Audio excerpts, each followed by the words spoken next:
do you start anything with no money, no resources, no expertise within that specific field or that specific business? So I would definitely recommend people to think legacy. You find yourself in a competitive streak whereby you don't want to copy any other directors in the field. If that's the legacy that you want, then Wow. So what kind of team I'm working with today? whatever you say now, you're not binded to it.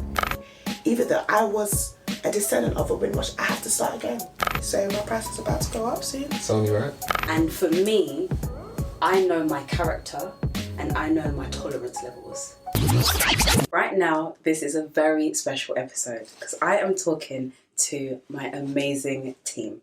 Now, if it wasn't for these two people, honestly, I don't know if the quality of this podcast would be anywhere as near as good as it is right now. Like, point blank period. So, I want to introduce to you Phylisia and Dwayne. I really wanted to do a podcast with you guys individually to showcase who you are, what you're about, and just our working relationship and how we're going to take this podcast from being nothing and just being an idea that we've all had to, honestly, one of the best business podcasts Come on. in Europe and Sound you beyond. Yeah. Right? So to have such a bold statement means I need to have a foundation laid, right? And to have that foundation laid, I started speaking about the idea and ended up speaking the idea to Phylisia. Yeah. And I'll be honest, she probably was the one who urged the urgency. I don't even know if that makes sense, but you created that urgency for me in terms of, yeah, actually, you can really do this. You've got a story to share and, like, I'll do it with you. And that in itself was such a level of encouragement that I needed at that specific time to take the next steps forward. So number one, thank you for that. You're welcome. It's my pleasure. And then you introduced me. I said to you that I wanted to do this like crisp. I wanted to do it properly from the beginning. So I was talking to you about having a videographer and somebody to do sound and lighting and visuals because aesthetically I want it to look correct. I also want it to sound correct. I don't want to reduce the quality in that sense at all. So I started speaking to you about that and you was like, oh, actually, I used this guy and he was really cool. And like, he even came on time. Yeah. And that was the introduction to Dwayne. Like, the fact that the silent PR, yeah, as Stephen Bartlett would say, the silent PR, the fact that you came on time to the shoot, was it a year ago? Was it a year ago? Yeah, a year ago, yeah. Then you came on time, or you came early, and you was there prepared, ready to work. And that was your silent PR, because then as soon as I spoke about having a videographer, the first person she named was you, right? And like, that in itself is powerful, and that in itself is so important to kind of like to know, for everybody to know how, like, what silent PR really does. So yeah, I want you lot to just introduce yourselves, tell me who you are, what you're about, and why you decided to indulge my madness. Let's start with Dwayne. I thought you were going to set the lead. No, you take. Because so you want to set the example? Cool, I'll take the lead. Here we go. Make way. Hi guys, I'm Dwayne, aka DA, or Director by DA. I'm a videographer / editor. Been doing it for about 3 years now, I would say. Consistently at that. I think me jumping onto filming podcasts now, obviously with Aahliyah, it's a different change of scenery for me. So it wasn't something that I would say was the norm, because obviously my main passion is music videos. But even with that being said, I also like a challenge in life, and I like to consistently see where I can take my potentials to. If I can take it to new heights and in different fields and whatnot. So I thought, why not jump on board, bump heads, bring some ideas, see where these avenues can take me to later on in life, because you never know who you can meet, what I could become, and what I could do potentially. Ultimately I thought, why not? Let's see where it'll get me to. But Thus far, I haven't made a bad decision. Oh, hold on a minute. Wow, what was that about? Like, My bad. Thus far, I haven't made a bad decision. Okay. Confidence. Period. And yeah, so far so good. So I have no complaints on my end. I'm excited to see what's going to take me in the future. So I mean, even when you do have complaints, don't ever tell me. I hear you. He will. I probably wouldn't, I'm just- but obviously, if there was anything to address, I would address it. You know how we go. But Yeah. I'll do it in such a calm way. It wouldn't be abrupt or out of character. Do you know what I think is really good? I think from the very beginning, like I've asked for your like transparent, real, raw kind of feedback along like from the very beginning. Yeah. Even the first day we spoke. Yes. Like I feel like I'm not one to shy away from hearing criticism for the simple fact that I don't like criticism based on how it could potentially make me feel. However, I love criticism because that is the only thing that's going to level me up. So it's like when there is something that's not okay, when there is something that's like a little bit sideways or you feel a little bit tense or whatever it may be, I would rather you just say real rawly, don't like that, not about that, sort it out, whatever it may be, because I think that level of transparency between the team is obviously also really important. Yes. Because then it allows a better working relationship, and then I agree. We can also chat shit and not get under each other's skin. Do you know what I mean? Yeah. I mean, essentially, everyone's going to become family. So I feel like it's only right we get to that stage quicker and just avoid all the awkwardness anyway, to be fair. But I'm here for it. Yeah, me too. Well, my name is Phylisia. Sorry for the croaky voice, but I'm the CEO of Rushà VA, which is a virtual assistant business. I met Aahliyah through Instagram, through basically watching her stories, watching her content, just fell in love with her fashion, fell in love with her transparency. She's just a beam of light, basically. And I kind of find that when I'm drawn to people, there's a purpose. I currently call myself a spiritual midwife, which is basically somebody that sees the potential, sees the potential in somebody and saying, actually, there's more in you. And I think I kind of said that to you in the first message. I was like, hey, really love your content, really love what you do. Let's do a co-working session.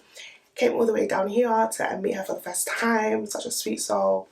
And we got talking, and then the podcast thing came up and stuff like that. And I said to her, spending the day with you and hearing your journey, your story, there's so much inside of you. And I was like, listen, you need to come out now. Basically, no more hiding, no more cave dwelling. You need to come out. And I'm so happy that she's doing this. So yeah, I'm a VA. I help not only businesses but solopreneurs, entrepreneurs to basically come out of hiding and birth that which is inside of them. So that's me. I love the way that you put that. Yeah. You're not just a VA, and for those that don't know, a VA is a virtual assistant. You're not just a virtual assistant, you are that person that will support somebody end to end, essentially. Yeah. And to be able to say that statement, to birth someone's like creativity and just bring them out, takes such a level of commitment and understanding on your part. And yeah, so like Rushà VA is just not, it's not your average. It's not just a business. VA service. No, it's not about just making the grands and making the thousands, and it's not about that. It's really helping people birth that stillborn baby. Because, one of the reasons why I started Rushà VA is because I found that obviously Rushà VA, the slogan is about assisting with excellence, and it's about the gift of administration, and that's a gift that I carry, being able to pattern people in place.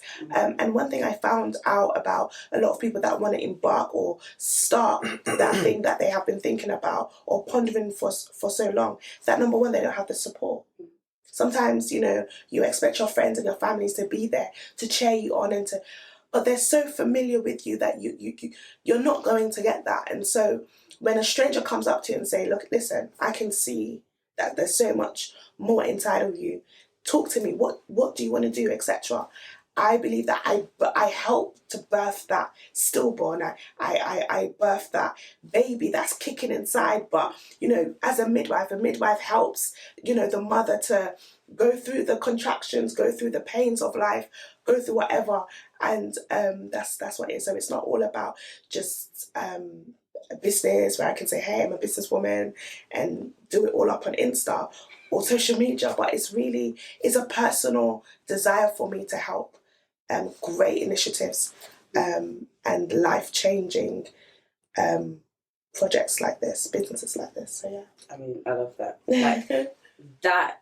Very well said. Do you know what I mean? Like that was very well said. Like that is the reason why you're here today. That is the reason why that this relationship got really close really quickly. Yeah. In comparison to when, you know, no new friends, all of that stuff, right? But I don't bring a lot of new people into my circle because I protect my circle quite a lot. And also, I say I protect my circle quite a lot. I just don't actually have friends that are consistently around me anyway. Like a lot of my friends have their own families and have their own setups, their partners, whatever it may be, and everybody is doing their own things. And it's only once every 6 weeks or so. I mean, to be honest with you, like one of my really good friends, like the person I would call like one of my best friends, she lives in America. I mean, I'd speak to her every couple of weeks on FaceTime, but we ain't seen each other, right? And then I've got 2 other friends that are really close to me as well. Say 3 other really close friends. And again, we hardly speak. It will be once every couple of weeks, checking in, Lee, look, you good, blah, blah, blah. So entrepreneurship, where I am, that especially at startup kind of, as a startup founder, is a very lonely place to be. Definitely. And at the beginning of this whole venture, so I'm doing CREATALAND, which is a metaverse game, an exploration land for creatives. That's CREATALAND. Starting that up is the reason why Promisingpreneur podcast is around, right? I've never, because I was saying this to you earlier, I've never wanted to just have a podcast for podcast's sake. Even though I've got a lot to say, and I know I've got a lot to say, and I can talk about my journey, and I love speaking to other entrepreneurs and just other people, talking about their lives and their journeys. Even though that's great, I didn't want it ever to be a case of you're just doing it for clout, or you're just doing it for the fame or the followers and the likes. I don't give 2 shits of that. I'll be honest, right? I don't care for that. What I care for is creating a community or creating a podcast that is in line with the bigger purpose and the bigger dream. And the bigger dream and the purpose and the business is CREATALAND. And if it doesn't fall into place, there's no point me just adding on an extra piece of workload for what? Exactly. Because I want Nightline. Yeah, right. Exactly. Like, do you know what I mean? I get you. And I feel like there's a lot of people that obviously do that and not knocking them at all, because there's a lot of people that will come up saying, I want to be an influencer. That's what I want to do. I want to do YouTube. I want to do this. I want to do that. But what I find is that there's no value. There's no real core value in that. So then there's a lot of inconsistency with that. Yeah. There's a lot of self-doubt. There's a lot of hate that comes with it, because you end up putting up content that you don't really care about. Or you end up putting out content that's like about what you look like and whatever it may be. Fine if you want to do fashion and beauty, but then if you're just doing it for the sake of you got a good pair of tits and a nice ass, do you know what I mean? It just turns into one of those for the sake of it situations. And that was just everything I was just trying to stay completely clear from, which is why I didn't want to birth. I didn't want to birth a child when I wasn't ready. Do you know what I mean? And then especially if you don't know what you're having. See it there? If you don't know what you're having, you're going to be more, Don't know what this is exactly going to be. And that I think is really, really important, is just that understanding, that level of understanding that if there is a purpose beyond the fame. Because, cool, that you're going to build a following. Therefore, there's going to be a level of fame, right? Beyond that, what's your reason? Like, what value you provide? Purpose? Yeah. So it's like when that happened, when I realized that Creator Life is the baby, right? And then there is a means to be able to gain traction towards that baby by creating this podcast. We was actually talking about a complete different podcast when we first met. Yeah. Like completely different. And I had to say to you, like for we had a couple meetings about it, and I said to you, yeah, like I'm down. What was it? Difficult conversations? Difficult conversations. Difficult conversations. Difficult conversations. Yeah, literally, in general. Yeah. About like abuse, trauma, relationships, business, like all of the things that's difficult. Like, what made you want to shift that to entrepreneurship though? What made you shift that to entrepreneurship? Because we was having the conversations, we had a few planning meetings, and I was like, yeah, this is great. And then I went somewhere. Where did I go? You went to Birmingham to a concert. No, before that. I left the country. Jamaica. Did I tell you after Jamaica that I wanted to change the concept? Yeah. Okay. When you came back. Right, okay. So, travel for me, everything, right?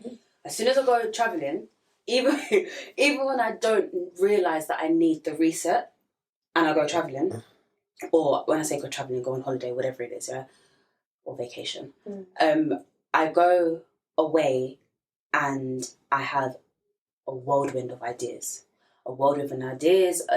Like structure and clarity comes to me on the plane. That's it. Something about the clouds. It's the clouds. The clouds. I'm in the sky.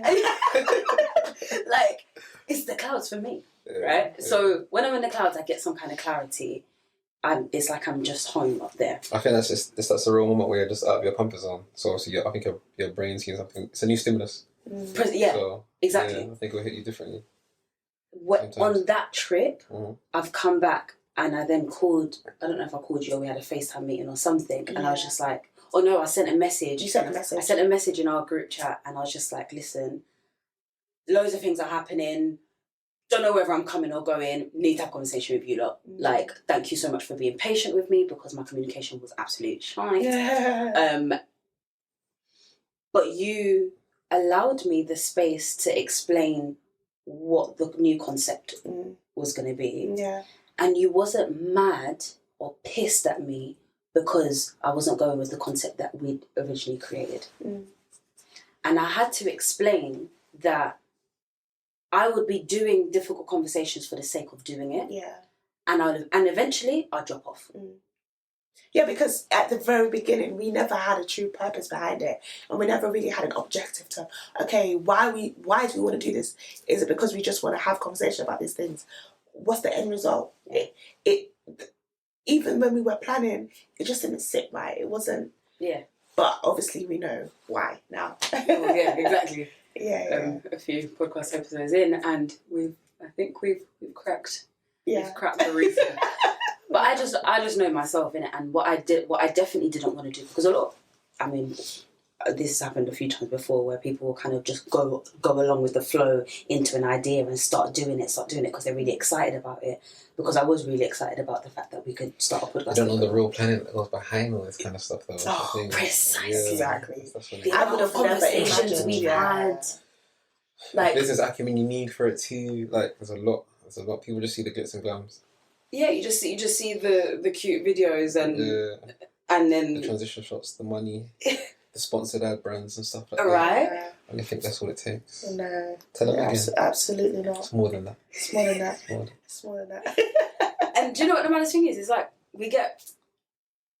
we might not even get a couple hundred followers or a couple hundred subscribers or views in the first. I think that's the beauty of watching the progress, though, because if they're not with us but they come up now, then they're going to see us when we're shining on the top. Do you get what I mean? Yeah. So I like it. It's good to see the progression anyway, because the harder we work, the more it's going to come for us. But the thing that I like about what we've done, we've launched off with quality. Definitely. We didn't shorthand it. We Definitely. haven't. We've just come up with the bangers. Either we go harder, we go. I think that was down to good quality control though, and making the right decisions. Collective. Definitely. So yeah, definitely. And that's time. That's time that we've spent, that we've invested into this. Yeah.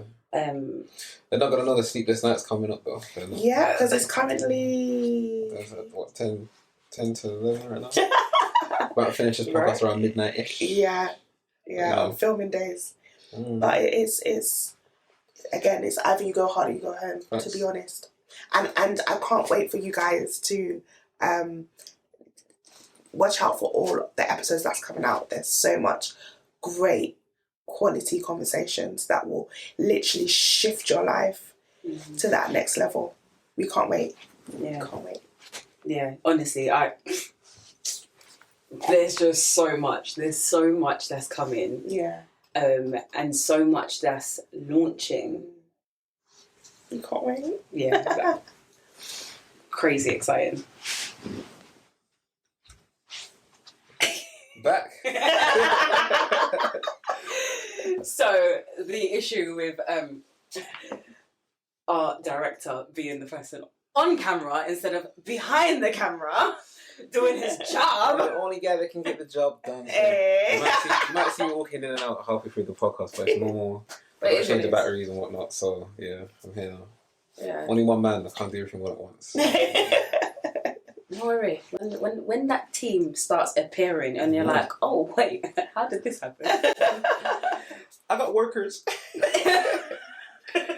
They work for me now. All right, wait. We actually have to give the podcast listeners a taster of what happened before this. So, little bro, what was your name in school? They used to call me Big D. That's what they used to call me. Why? Why was that? We're gonna put a picture. We're gonna put a picture. Yeah, we're putting the picture. I don't know where I'll put it in the video, but I'll put it somewhere. I'll put it right here. Right here. In front of Phylisia? Yeah. Right. A split second. No, it's gone. Cool. Yeah, I went for a diet transformation. The glow up was very, very raw. I was stupendously at that. We thank God. I would actually love to know, like, how did you get into this? The fitness side of things. Yeah. Fitness? No, not fitness, like photography. Photography. Yeah. Do you know what? I feel like I always had a passion for creating dope content, but I didn't really take the plunge to do it. So it wasn't only until I went to university. Don't worry what university I went to. What did you study? I went to Kingston. I did media, culture studies and sociology as a joint honours degree. So very insightful. I liked sociology and all of the theorists and the theories that they had, and obviously how it coincided with societal norms and whatnot. And I also liked media, but I didn't know you could do a joint honours degree, which is a combined degree, for those that don't know. So it's just a half and half degree that you could do at the time. So it was only when I did my research I found that you could. So I thought, okay, looked at the modules, and it all made sense to me. Now the media module, there was only one module where you had hands-on with the camera, but it wasn't to the full extent because you were sort of hindered in a way, because you're just making stuff like stop motion videos with like rubber toys and stuff. So yeah, that sounds wrong. Yeah, rubber toys. Like rubber toys or like Play-Doh toys and stuff like that. So it wasn't really making any sense. The like stop motion pictures and stuff like that. But anyway, it was just rubbish. Long story short, it didn't really entice me, but I still had the passion for what I wanted to do. That's now. So then I think I graduated uni, and then I think I was still on my feet for like a year and a half, and then I didn't know what I wanted to do at the time. And then throughout the time, I must have been shadowing a few directors at the time that were in the game, because I just took the plunge thinking to myself, let me just get hands on right now. I need to do it. Shadowing a few directors in the game, building up my networks and building up my links. Invested in my own camera at the time, and then through the networks that I built through the directors that I was working with, shadowing at the time, and then obviously made my links and made a few videos with them. And then I didn't start off too good at first, but it's all part of the process anyway. Of course. You win some, you lose some. Lost a few clients on the way, but it's normal. They all came back now. But, now they see me shining. You went to be shooting in the gym. But they're back now. Don't worry about it. But yeah, I mean, I feel like today I look back on my first video that I made. It wasn't bad though. I feel like for the most part it was good. But the thing is, I only knew how to shoot back then. I didn't know how to edit. I had to edit. I was just dishing up on work too at the time. And then when I realised the amount of money that I could have been saving, it didn't really annoy me, but it benefited me because the work was still coming in regardless. It wasn't only when all the money that I was getting from my video shoots, I was just reinvesting it back into the business at the time. I think I didn't even have a proper emblem at the time. My business literally wasn't as good as it is now. Disclaimer, still learning because teachers are still students. Come on. I love that. So I feel like I went through a heavy process. I feel like probably the first year, I was just thinking about taking on anything and every job. Like, I didn't care if it was like a block video on a block with like 50 guys on the block with like dogs and all this nonsense on valleys and whatnot. But anything to just get my name out there and just put the networks. I did it to some extent, but then I wasn't really satisfied because I felt like I still needed to go harder in certain avenues. So what did I do? I had to level up on the camera. So I bought a new camera, the latest one in the game at the time, which was quite good for me. It leveled me up. I think I had to get new creative ideas into the music videos and stuff as much as I could, which is kind of hard because I feel like in the field that I'm in, you find yourself in a competitive streak whereby you don't want to copy any other directors in the field that you're in the industry because you don't want to be seen as a copycat. It's going to make you look good for business, make you look like you're hindering your creative flair and your creative ability. But for the most part, I think I excelled on top. Further than that, I would say I think I've rebranded at least twice now, but I'm at a point where the final rebrand stage is concrete because my new emblem now is sticking with me for life. Nothing's ever changing. When you see it, you see it. But what if you do change? I mean, if I do change, it's not bad, but I just know that how my emblem is set now, when you see that, it's me, you see DA. So it's never changing for how my mind's set right now. But if it does decide to change, because change isn't bad, as long as you make it make sense. It's still good for the most part. But yeah, I feel like the journey right now, I've learned so much. I've met a plethora of people on the way. My links are so extended now. I've got links from here to everywhere and anywhere. Just brush my shoulder for me quickly, please. Thank you very much. Anyway. But yeah, I think I'm enjoying the lifestyle. But don't get it twisted though. I still find myself, even though I think at the time I was young when I first started out the shadowing and stuff, but I wasn't really used to the lifestyle. Seeing all these type of models and all this money and the cars and stuff like that. But at the stage at the adult that I am now, everything's just normal to me now. I feel like some people get so lost and get so caught up on just the fun side of things and not the actual hard work of things, if that makes sense. I never let the fun side of things overpower the hard work I have to do to get to where I need to get to, because I've still got a lot of work to do. I guess that goes for everybody in this life anyway. Definitely. Because I don't think success should make you complacent. But then it's mad. We have sorry to cut you. There's the hedronic treadmill, right? The hedronic treadmill meaning that every time we reach a goal, we're on the treadmill of trying to, like, we've got another goal and we're going for it. Yeah. Every time we catch the goal, we're going to just go round and round and round back on the treadmill. So it's like, that brings me on to the question that I want to ask you two both. What is, and what you were saying earlier, change in my opinion is inevitable, right? Whether you like it or you don't like it, change is going to happen. That's it, right? You decide on whether you want to adhere to the change or not. But moving forward, what would you say? And so the reason why I made the disclaimer about change is because whatever you say now, you're not binded to it, regardless that this is going out and millions of people are going to watch this and view this. Regardless of that, where do you see yourself currently in the next 5 years? Wow. You can answer? No, you go first. Inspire me. No pressure. One of two things. One being global. Two being forever perfecting the craft, really. In a sense whereby I'm never going to be in a stagnant place with where I reside, my creative capabilities, my networks, my friends, and the clientele that I come across. Ultimately, I just see myself hitting all my targets I've set out for myself, but within reason though. I don't want to burn out more than I can fuel. But essentially, just staying disciplined and grounded and working hard to where I need to get to where I need to get to. Okay, cool. So I want you to be a bit more specific now. So what is get to where I need to get to? I want to be on top. On top of what? In my field. Do you know what? We're in for Mount Everest, so that's cool. Hey. But I feel like I want to get on top to my field. I want to be able to put it this way: any video that anybody sees me touch from or create, from now on, it just turns to gold. I don't want anyone to feel like, oh, Dwayne has copper days or bronze days. It's not that. It's always gold. Copper days. Okay, like what type of like music videos that you see out there, like maybe not in our time, but like maybe when we're little, like what kind of music videos do you want to produce? Like, give us an example. I can't really hinder it to an example though, because I feel like it's so subjective though. I can't really look at one video and say I want to produce that. Yeah. Because you want to create your own.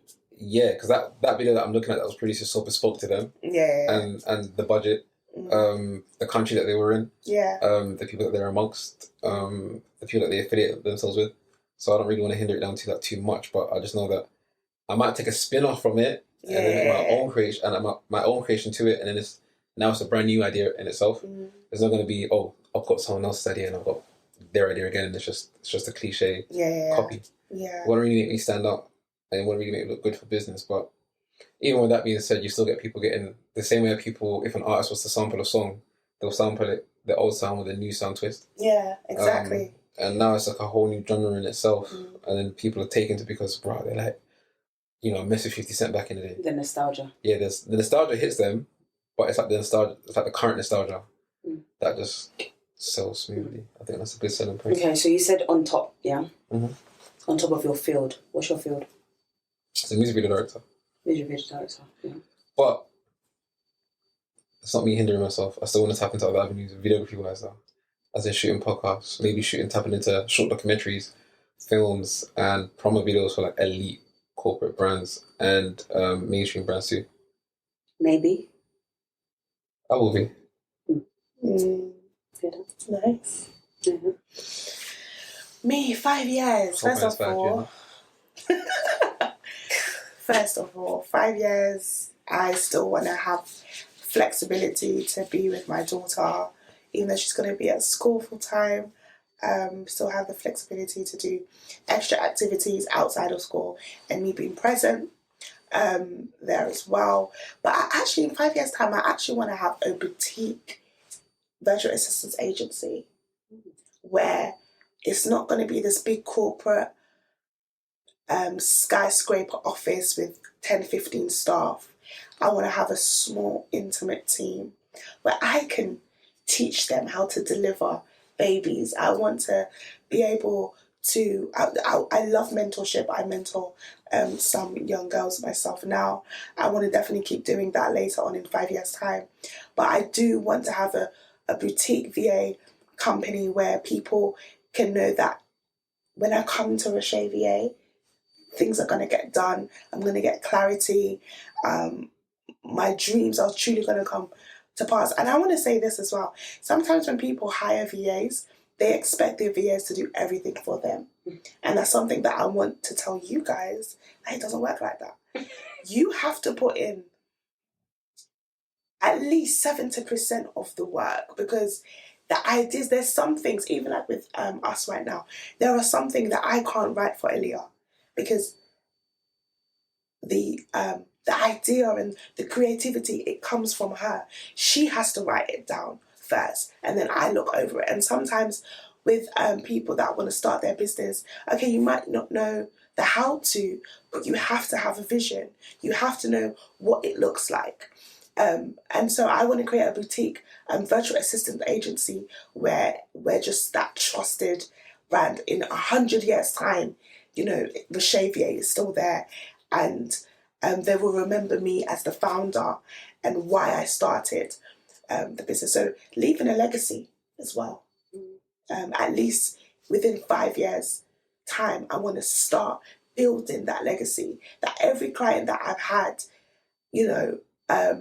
would say, you know what? Yes, when I worked with Rushà VA, when I worked with Phylisia, she really helped me, and I benefited from her service. yeah, that's what I want. Nice. Yeah. Very nice. Mm-hmm. Where's your boutique going to be? Oh, interesting. I think Mayfair. I love Mayfair. Cute. Love Mayfair. Nice. Or outside of London. Okay. Because Hold on. Where are you moving to? I'm going to Virginia Waters, honey. No, but Midlands. Midlands is popping so right what? now. You want to go? Yeah. I'm a virtual assistant. I can help you anywhere. You're mobile, so it makes sense. That's true. That's very true. Or the idea could be having that boutique VA, but having different people in different main cities in London. So Bristol, London, Birmingham, Manchester, such. And maybe having regional managers. So in 5 years, how many people do you want in your team? How How many people do you want to teach to birth babies? In 5 years, I want to start with 3. 3 that I can really pour into, and that they are willing to learn, and they have the same vision or even a bigger vision than what I have. Because I think sometimes we think that, sometimes as visionaries, we think that we're going to be the one to implement them. You don't know it all. You can bring somebody on and they can say, actually, I hear what you're saying with this idea, but why not do it like this and then do that and then do this? And this is what I love with our team, where, you know, you will say something and I will say something and then he will say something and then we will all come together and be like, actually, and then we will pick. So that's just my ideas through people, but I want visionaries, people that can see through a 6-inch wall, that can see into the future and say, actually, no, Phylisia, let's do it like this, or let's try that. Because again, you can be a visionary, but it doesn't have to be you to implement it. So definitely want to, of course, leave it behind for my beautiful baby girl, but also leave a legacy and leave it in the hands of people that I will trust. And hopefully, you know, there are organisations out there right now that, for example, let's say me and you've worked together and you have children, and their children comes up and takes over the business. Generational wealth is so important to me. Key. And one of the examples that I want to use is like with the Windrush generation. You know, the Asians and the blacks came over at the same time, but when you actually look today, the Asians, and don't get me wrong, a lot of us Caribbean people, we're doing our thing and stuff like that, but the Asians are so fast forward. They're owning like multi-millionaire commercial properties and stuff like that. And I think, don't forget about the Jews though. They're the ones that are owning behind them. I'm not talking about the Jews, but I respect their path. I'm talking about generational wealth because, okay, I'm from a Their structure generational set wealth. up for generational wealth is good though. Yeah, definitely. But I'm talking about in relation what I can relate to. Fair enough. So with that being said, like, even though I was a descendant of a Windrush, I have to start again. I have to start from scratch. I don't want my child or my child's child to have to start from scratch. And generational wealth doesn't have to be money. It can be knowledge, wisdom, insight. It could be so much. It can be talent. I remember I went to a christening the other day, and the little boy, he was just turning 1 year old. His name's Josiah, and my daughter had the balloon, and he literally rugby tackled my daughter. And I was like, wow. And I said to his dad, you need to put him in rugby, you know, because that is a rugby tackle. And he was like, you know what, Phylisia? He said, did you know that my dad played rugby? I played rugby. Wow. And we'll probably have to put him in rugby. Yeah. That's generational. Yeah. Right. And you just never know where that can go later on. And you didn't even know that? I didn't know that. I just saw the way he obviously was battling, and I didn't take anything to it because, you know, some parents be like, oh my gosh, you did it. But I was just admired, like, wow, at your age, the way he rugby tackled her from the waist, I was like, nah. And he told, I was like, look at that. That's that, you know. And many times we speak about generational curses, but some of us, we want to implement generational blessings, you know. But again, it doesn't have to be money. Can I just say real quick that you touched on it just now. She just said that any other parent would have been like, how Get the pitney on a leash. Don't touch my ear like that. Rugby tackle in my way. I feel like she saw the bigger picture. Exactly. You see that? Yeah. That is what Rushà VA is. Yeah. That is the true essence Yeah. of being That's the able midwifery to touch, see. Yeah, I see it. Like, that was nuts. The fact that you came up with the fact that your child could be brilliant at rugby. Yeah. But my pitney's on the floor. Like, Yeah. If you don't laugh, you're gonna cry. I just saw it. I was like, wow, that's crazy. And then it went into further conversation. And his grandfather said to me, do you know, because they're moving up north soon, he was like, do you know that this little boy is going to grow up on the very same road I grew up on? You know, and I'm like, this is generational blessing. Like, wow. You know, so not to say that, again, it doesn't have to be about money. He wasn't, this Josiah's grandfather, he's not a millionaire. But already, I'm already seeing the generational blessing being passed on through this 1-year-old. but the craziest thing is that they need to be so aware of that to hold it as generational wealth, because it can very easily get lost because it's not monetary. Exactly. And that blessing can just instantly go based on the fact that there's no gratitude. Exactly. It's you, especially with children. Like, Rushà VA was birthed when I birthed my daughter. Honestly, I started my business. Okay, so I went to Gibraltar, Marbella in 2019, October the 21st. And I came back, and the day that I came back, the day after, I felt sick, went to the hospital. They were like, oh, maybe you've got food poisoning, go and take laxatives. Drank laxatives, nothing happened. I'm like, no. Woke up even worse the next morning. I was like, Orlando, let's go. That's my husband. We went, and they were like, the guy was like, basically, you're pregnant. And I was like, okay. So that was November. And I was like, okay, this is mad. This is crazy. So basically, I'm going to have a baby in the next 9 months. Instantly. And this is what happens generally when you're pregnant and you know that you're bringing a soul into the world. You yourself, you don't matter anymore. You're thinking, anyway, that's how I felt. I was like, it's not about me anymore. It's about my child. So I gave birth July 2020. And then I said, listen, I've only got a few months of maternity leave. I need a plan. I need to start working on something.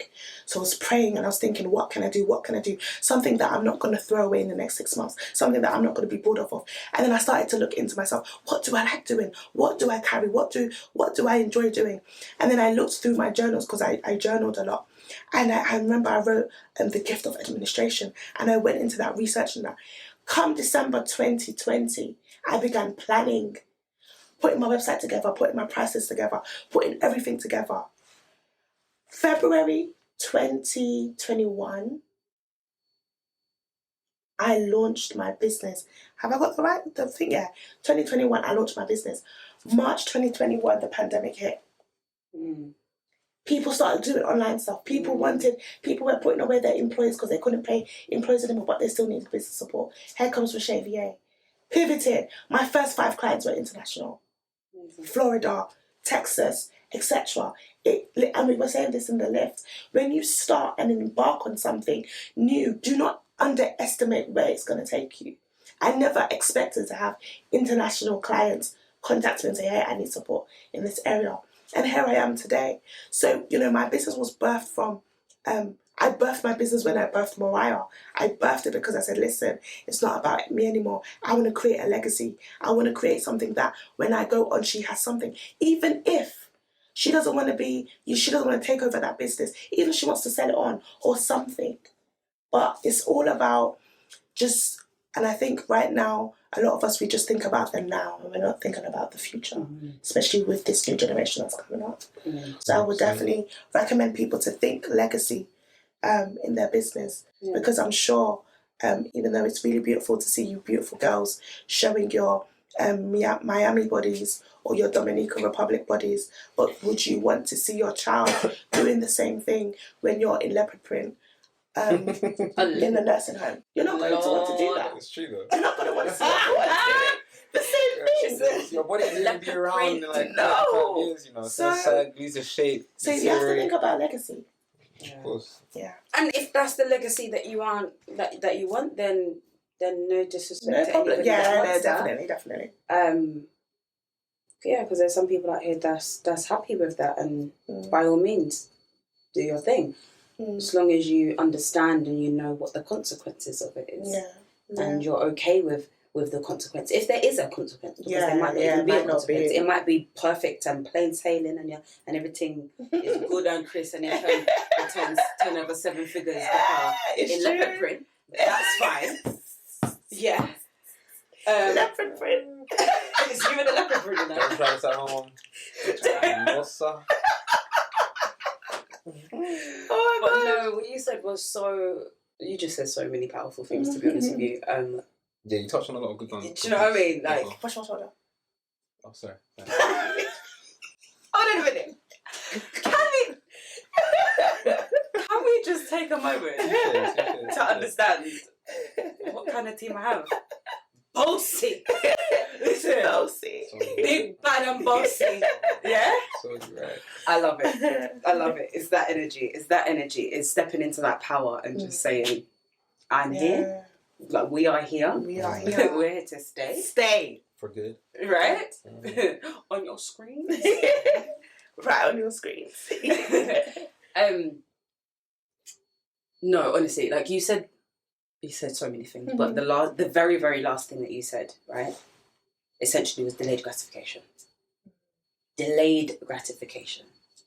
And I want to touch on, for those people that might be thinking, okay, well, how do you start a podcast, or how do you start anything with no money, no resources, no expertise within that specific field or that specific business, and yeah, those 3 things, right? And through our planning, through the things that we was talking about originally, earlier on in the year, about the previous podcast, I've spoken to you about like creating a deck, and creating just like a plan of action, essentially, and just like a breakdown of everything that needs to happen, or the vision that needs to happen. And then I thought to myself, okay, cool. So I came up with the idea of Promisingpreneur in the middle of God knows where. Like, I don't actually know where I was. I was in the air somewhere. Right? In the clouds. I was in the clouds somewhere. And the connection between Creator Life and Promisingpreneur started formulating. Promisingpreneur wasn't the name just yet. Promisingpreneur's name actually came like after the fact, and I think I spoke about it in the previous episode. Yeah. But the idea of Creator Life and Promisingpreneur coming together, I needed to be able to create that connection on paper, and then convey that connection and convey that mission and that vision for Promisingpreneur as a separate business, because I needed a separate team that had separate skills that I didn't have. Yeah. That was completely separate to Creator Life. Because Creator Life, I need technical developers, I need gamers, I need all kinds of people, right? I don't necessarily need camera equipment. I don't need somebody that understands directing. I don't need somebody that understands editing. I don't really need somebody that's going to do administration and kind of organisation for me, because essentially no one can do the initial parts of the organisation of Creator Life. I'm the only one that can do that. Exactly. Right? But I needed to create a whole separate team, but then give you guys a full-on vision that you're going to believe in enough to say, I'm going to do this for delayed gratification. Because essentially, I came to both of you and said, I'm broke. I ain't got no money to pay you. Yeah. I ain't got no money to pay you. However, I can guarantee you stick with me and we will go far. Because I won't stop until we go far. Right? So getting you guys to believe in me enough to say, I'm going to take a chance on on this concept, because the concept could be great. But if I was a dunce and I just lazing around on there like a bum, like I expected you, because you were saying like you have to put in 70% of the work for you to be able to support with that 30%. If I didn't do that 70%, right, there'll be no chance of both of you looking at me and being like, yeah, cool, I'm going to do this. I'm going to stay up until 12, 1, 2 o'clock in the morning, filming, editing, doing this, meeting deadlines, having meetings with me at 1 o'clock in the morning, talking about all kinds of shit. And then on top of that, dealing with my sometimes bratty behaviour, because I can get really like about certain things being in place. But I kind of want to say that's natural for like a founder CEO. Like we get really touchy about certain things. You're passionate about like exactly. Like we're really passionate, and sometimes it just comes across a little bit blunt. And I apologise in advance if I ever come across blunt. We'll refer back to this podcast. Just come back to this and gain the reassurance again. But it's like I need to be able to convey that message to you guys for you to believe in me and understand delayed gratification, right? And you know what was funny?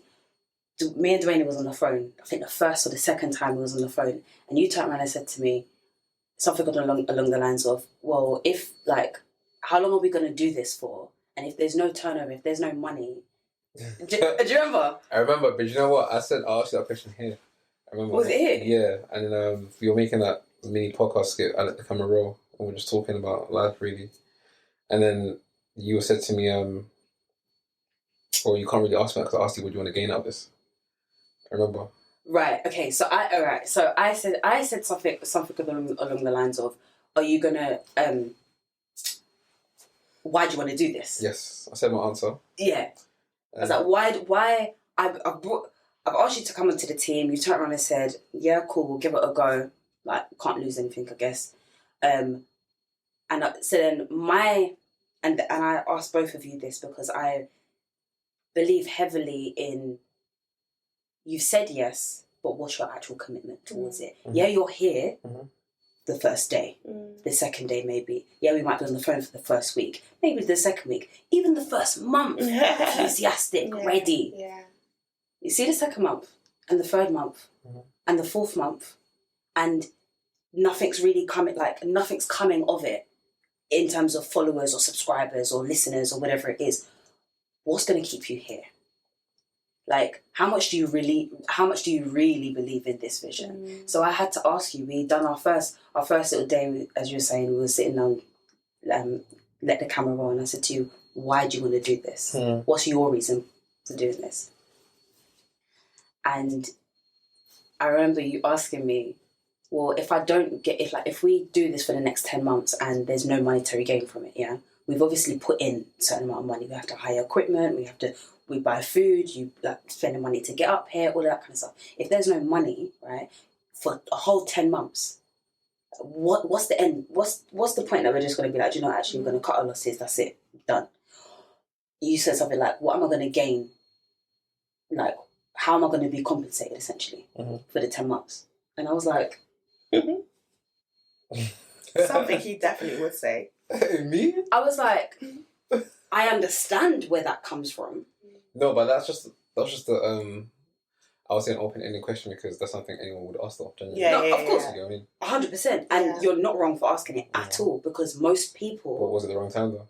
No, not at all. It was actually the perfect time, because it had to happen at the beginning of our conversations so we don't end up wasting time. Because so I responded to you, and I said to you, well, if you don't gain monetary value from this, you're gaining learning experience from this. And if that learning is not valuable enough for you, this ain't for you.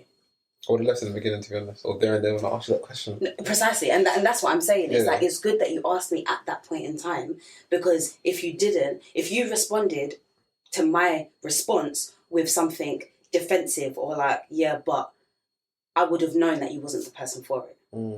Because there's going to be, like, I can just foresee there being difficult times, right? That's normal though, I guess. That's normal, but some people's mindset's not there. And for me, I know my character and I know my tolerance levels, right? And I just know that if you was to come to me 5 weeks down the line and be like, well, Lee, like, this ain't making no money, so I'm not really sure that I want to carry on with this. I would cuss left, right, and goddamn centre. Maybe, depending on what day you catch me, I would do it in a very professional and like level-headed way. But I feel like basically telling you to get the F out. No, I get you. Or it would have been, what the fuck you talking about, mate? If this don't work for you, see you later. Like, you could have caught me on any day, right? And I just know that if we got 5 weeks into it and we started something great, we started with such quality and it was really good, and then you turn around and say, I would have been pissed. You would have been pissed. Because the response may have not have been the greatest and we would have ended up in conflict and there's consequences, right? But that was your level of self-awareness and also your understanding that there has to be something in it for you. And delayed gratification essentially is understanding that something's in it for you, but just not today.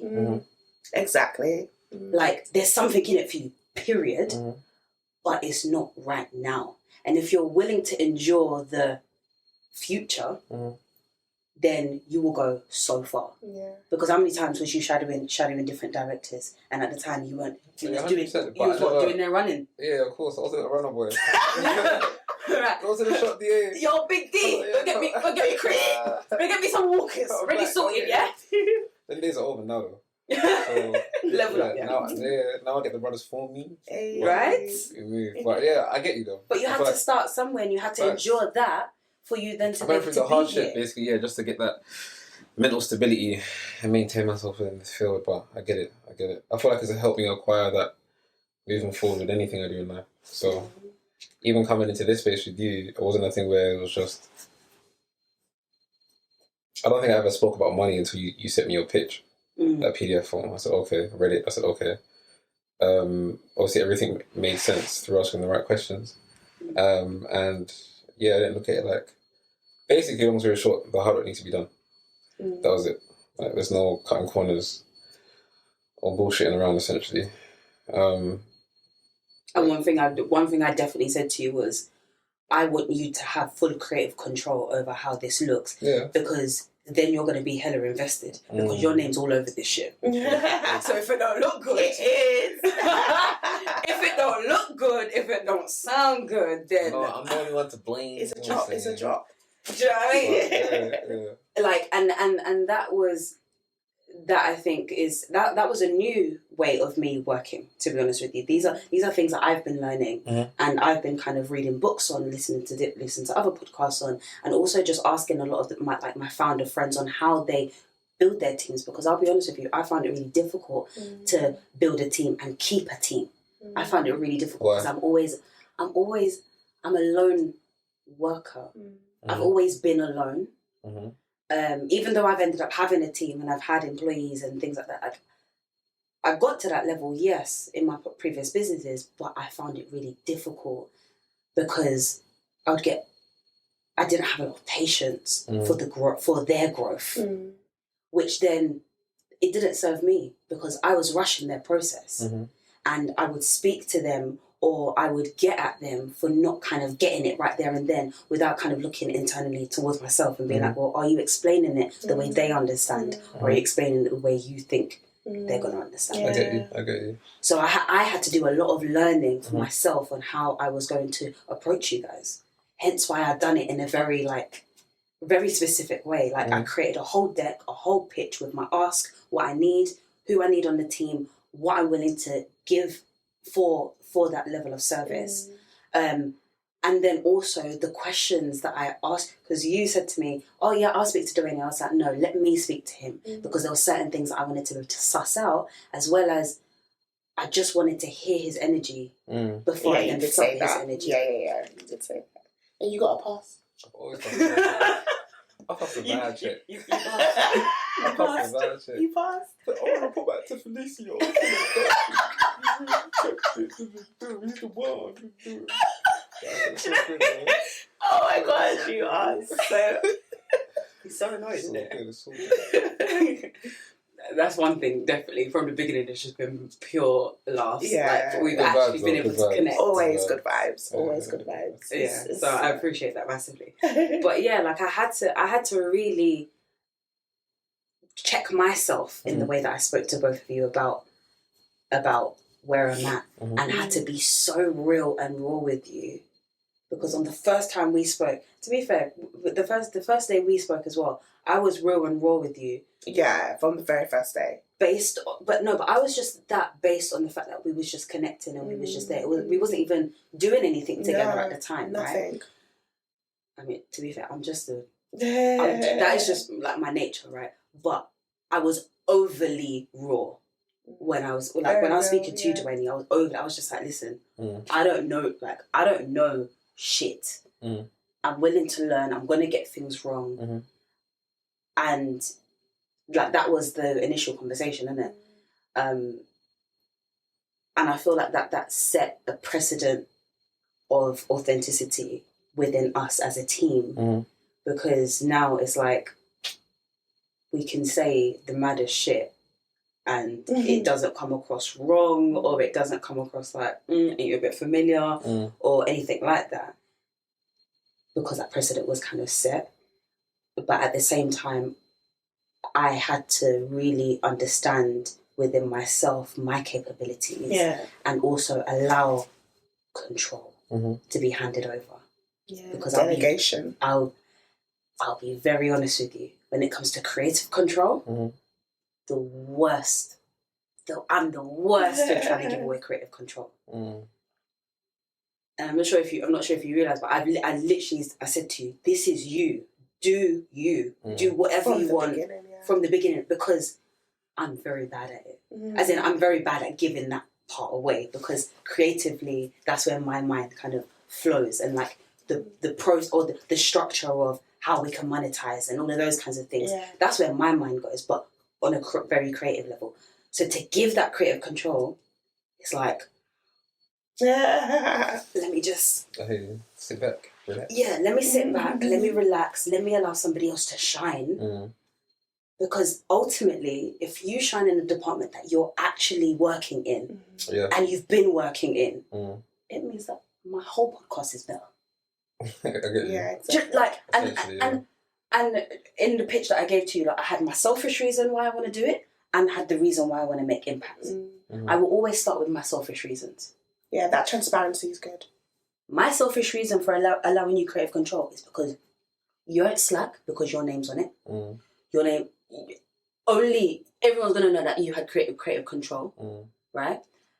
And your consistency will be there based on the fact that you have soul investment into this.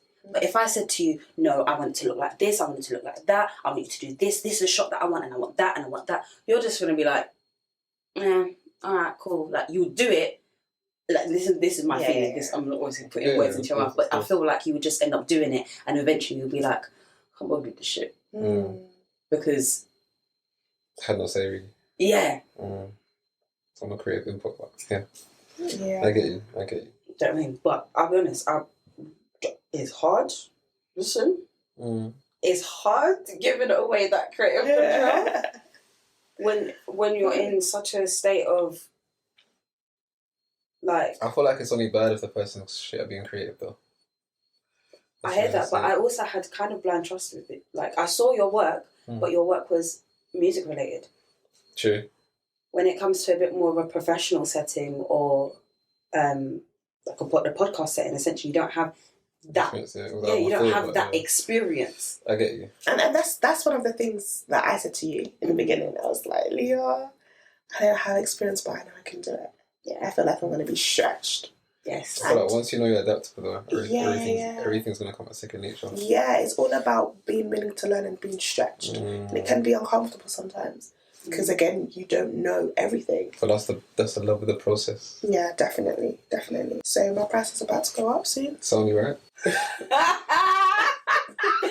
So if y'all want book Rushà VA, try it's boutique prices.